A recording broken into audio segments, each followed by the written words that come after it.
Shalom teman-teman TBJ yang luar biasa. Bagaimana kabar kalian hari ini? Mari kita saksikan video yang menarik berikut ini. Dan kuliahnya saya terima, Yesus yang oleh umat Islam disebut Nabi Isa alaihissalam, ternyata Yesus itu untuk pertama kalinya dilantik menjadi seorang Tuhan. Peristiwa itu baru terjadi pada tahun 325 Masehi.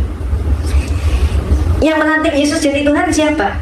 Yang melantik Yesus jadi Tuhan adalah seorang raja Romawi, yaitu Konstantin. Baik teman-teman, video ini adalah salah satu bukti bahwa ada orang-orang yang dengan percaya diri menyampaikan fitnah dan kebohongan tentang iman dan kepercayaan dari pengikut-pengikut Kristus.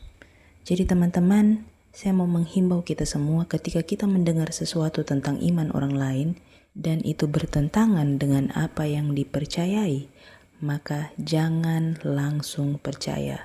Tetapi teman-teman harus mencari sumber-sumber yang tepat agar teman-teman bisa mengetahui kebenaran yang sejati itu. Dan di video berikutnya saya akan menampilkan bagaimana Pak Bambang Nursena memberi jawaban yang sangat tepat terhadap asumsi yang diberikan oleh Ibu Irene. Ini dia. Di sana misalnya muridnya Yohanes yang namanya Polikarpus mengakui siapa Kristus itu Tuhan sekaligus Allah. Muridnya Yohanes yang ada di Antioquia namanya Ignatius dari Antioquia mengakui Kristus itu sepenuhnya Allah dan sepenuhnya insan. Ek Theos ke ek Marias, yang pertama lahir dari Allah sebagai firman Allah, yang kedua lahir dari Maria dalam kemanusiaannya di dunia. Ini tahun 100 ke bawah sebelum konsili Kalsedon. Jadi orang membatasi konsili karena tidak ngerti sejarah konsili. Itu yang pertama. Kedua, ajarannya sendiri apa? Kenapa firman itu harus Allah? Ini saya berikan logikanya. Kenapa firman itu harus Allah? Pertama, alasan Alkitab. Pada mulanya adalah firman. Firman itu bersama-sama dengan Allah dan firman itu adalah Allah. Kenapa firman itu harus Allah? Yang disebut Allah itu bukan kemanusiaannya Yesus. Makanya dalam ayat 14, Ke hologos sax egeneto, firman itu telah menjadi manusia, sepenuhnya manusia, bukan setengah manusia, setengah Allah. Tidak ada ajaran seperti itu. Sepenuhnya Allah sebagai firman Allah yang kekal, sepenuhnya manusia ketika turun ke dunia.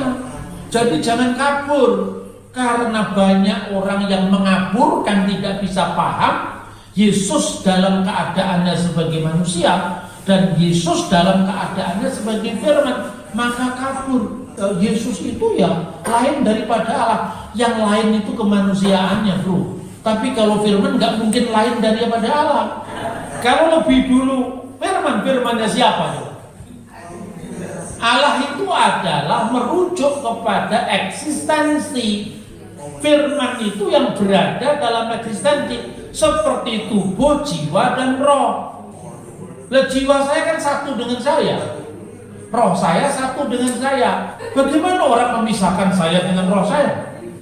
Begitu juga Anda tidak bisa memisahkan Bapa, Putra, dan Roh Kudus. Karena Bapa itu merujuk kepada eksistensi, Putra itu merujuk kepada firman yang ada dalam eksistensi, dan Roh Kudus itu merujuk kepada sumber hidup dalam diri Allah yang satu, yang eksistensinya satu tadi. Gitu loh kira-kira. Ya, maka Bapa, Putra, dan Roh Kudus adalah Allah yang satu. Itu dia teman-teman, saya kira sangat jelas ya apa yang disampaikan oleh Pak Bambang Nursena, bahwa Alkitab sudah dengan sangat jelas menyatakan tentang ketuhanan Yesus. Kita juga dapat melihat dalam Lukas 2 ayat 11 dikatakan, hari ini telah lahir bagimu Juru Selamat, yaitu Kristus Tuhan di kota Daud. Sekali lagi saya garis bawahi, Kristus Tuhan di kota Daud. Ini yang menyampaikan adalah malaikat Tuhan. Jadi apalagi yang kita ragukan teman-teman.